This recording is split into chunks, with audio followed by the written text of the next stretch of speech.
Living Power with Dan Hurd.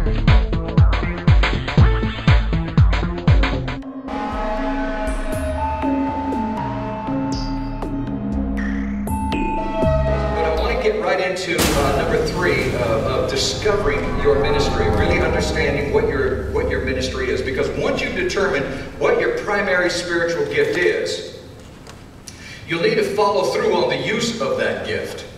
And 1 Corinthians 12, verses 4 through 7, helps us to understand how to pinpoint the use of the gift. This is where we get so confused. And I've seen so many teachings on spiritual gifts, and this is the point where they really get confused, because they tend to lump everything together as a spiritual gift. Even the things that are called ministries, they tend to define those as gifts, and they're not. And their function is completely different. And so it's important for us to understand that. So in 1 Corinthians 12, verse 4 through 7, it says, there are different kinds of gifts, but the same Spirit. Then it says, there are different kinds of service. That's the word for ministries. There are different kinds of ministries, but the same Lord. Then it says, then there are different kinds of working. That means the word for work, we'll take a look at it in just a minute, but it's the places, in other words.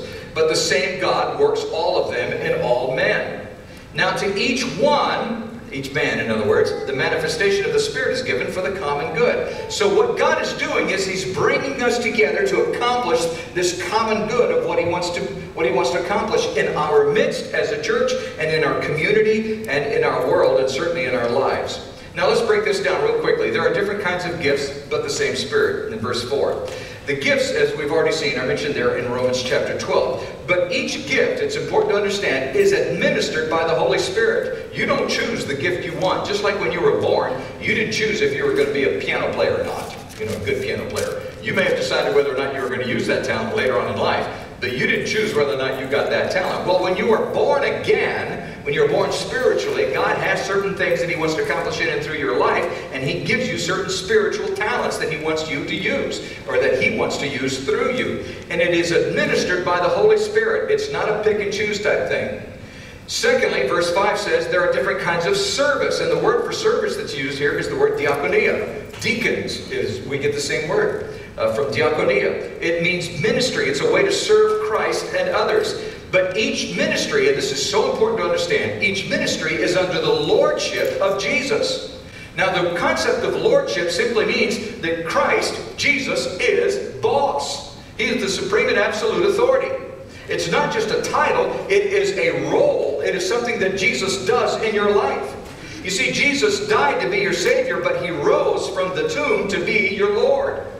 That means that He's in charge. He's the King of Kings and the Lord of Lords. He tells you what He wants to accomplish in and through your life. The fact that He planned your life before the foundations of the earth, that's what Philippians tells us and Ephesians tells us, before the foundations of the world, and Romans tells us, and Thessalonians. There's so many places that tell us this, that God planned you all along. He had a purpose and a plan for your life, and He has put you at this place, at this point in history, because He wants to accomplish something in and through your life now. And He has given you the gifts that He wants you to use, and He has assigned the ministries that He wants you to accomplish. So each ministry is under the lordship of Jesus. Then it's important to understand that not only is it an act of lordship where Jesus is the boss telling you what He wants to accomplish through your life, but you have to respond to that in obedience.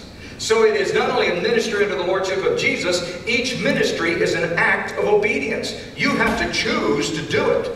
You can't just sit around waiting and going, okay, well, you know, if this happens, great. If it doesn't, okay, I'll just go fishing.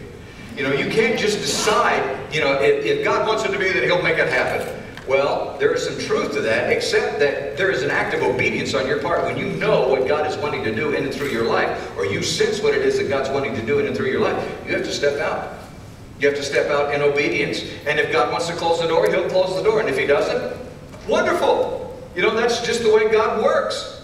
There are different kinds of service, but they're all under the lordship of Jesus Christ. And then verse 6 says, there are different kinds of working, but the same God works all of them in all men. Now the word working is a word which means different actions and interactions. It's this idea of networking, if you will. And it's this idea of all coming together and making, kind of the final, kind of like putting the frosting on the cake type thing, where it all finally comes together. And there are different ways, what it's saying is there are different ways that the gifts and ministries work together. And the ways that they work together, where it all comes together, is kind of like that frosting. That's what really makes it happen. That's what really makes it shine. Think of it as the place, in other words, where God wants to use your gift and your ministry.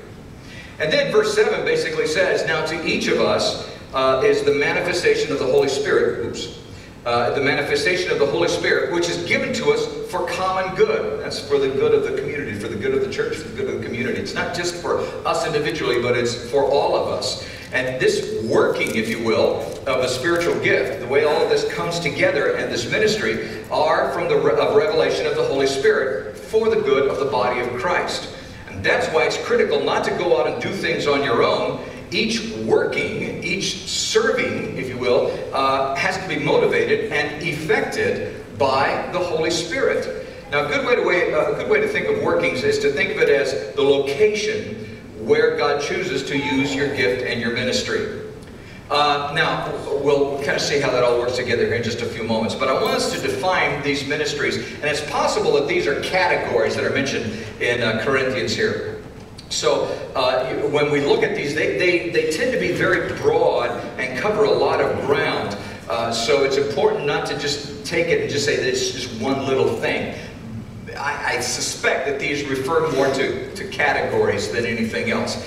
But what happens in 1 Corinthians in chapter 12, picking up with verse 8, is this. To one, let's talk about us, to one of us, and it would be individuals of us, in other words, there is given through the Spirit the message of wisdom, to another the message of knowledge by means of the same Spirit, to another faith by the same Spirit, to another gifts of healing by that one Spirit, to another miraculous powers, to another prophecy, to another distinguishing between spirits, to another speaking in different kinds of tongues, and to still another the interpretation of tongues.